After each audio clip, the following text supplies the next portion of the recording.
Welcome back to Movie Minute. In today's episode, we watch a movie from 1992 called Passenger 57.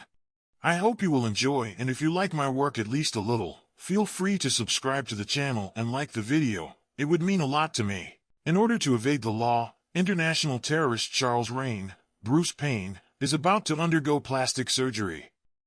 He is being pursued by SWAT teams and federal agents outside. It soon becomes clear that the plastic surgeon and his staff are involved in the scheme. Rain makes his escape out of suspicion and kills the surgeon in the process. Rain is finally apprehended after a harrowing chase through the city streets.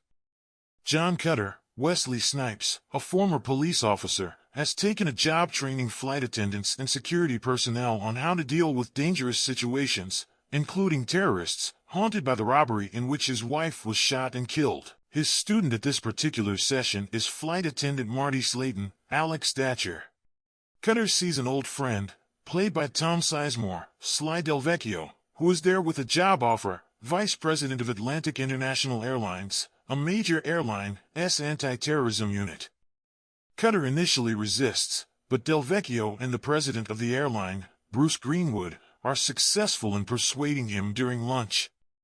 Cutter boarded Flight 163 of Atlantic International to Los Angeles, where he would start his new job.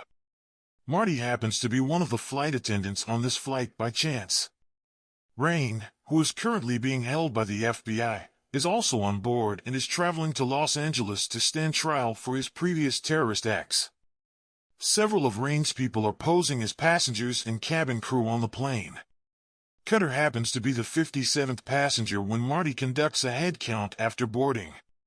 Sabrina Ricci, Elizabeth Hurley, posing as a flight attendant, kills both FBI agents in the middle of the flight, releasing Rain.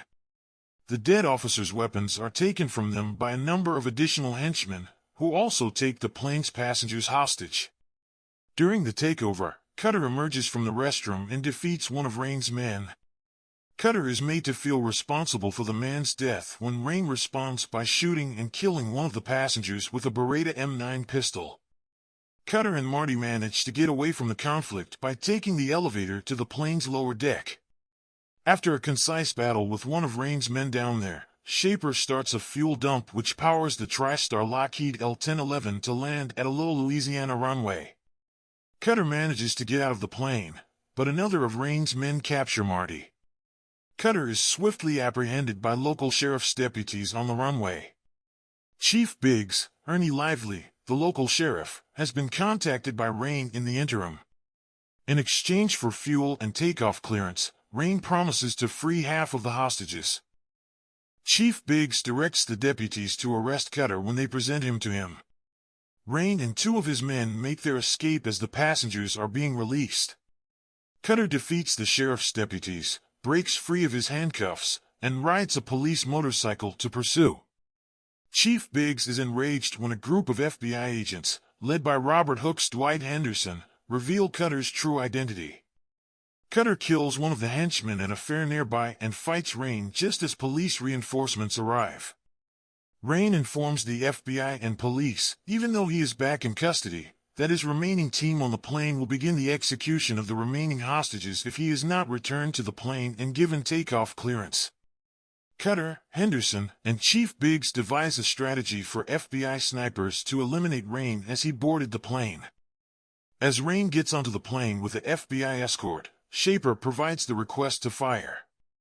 However, the FBI escort, not Rain, was hit by the sniper bullets. The FBI snipers, who are shown to be unconscious or dead behind him, have been replaced by Rain's second henchman, who immediately begins firing at the assembled police and agents. He is shot and killed during the fight, but Rain makes it to the plane safely and takes off. Cutter barely manages to board the moving plane via its landing gear with the assistance of Chief Biggs. After getting aboard, he quickly eliminates Rain's two remaining henchmen before engaging Rain in an extended fist fight. The main cabin door explodes outward, leaving the cabin open to the sky, and gunfire in the cabin causes explosive cabin decompression. As Shaper and Rain keep on battling, they head nearer to the open lodge entryway. Rain eventually falls to his death after Cutter kicks him out through the open door. For the second time that day, the plane safely lands at the Louisiana airfield. Marty and Cutter silently make their way off into the distance, hand in hand, amid congratulations and joy.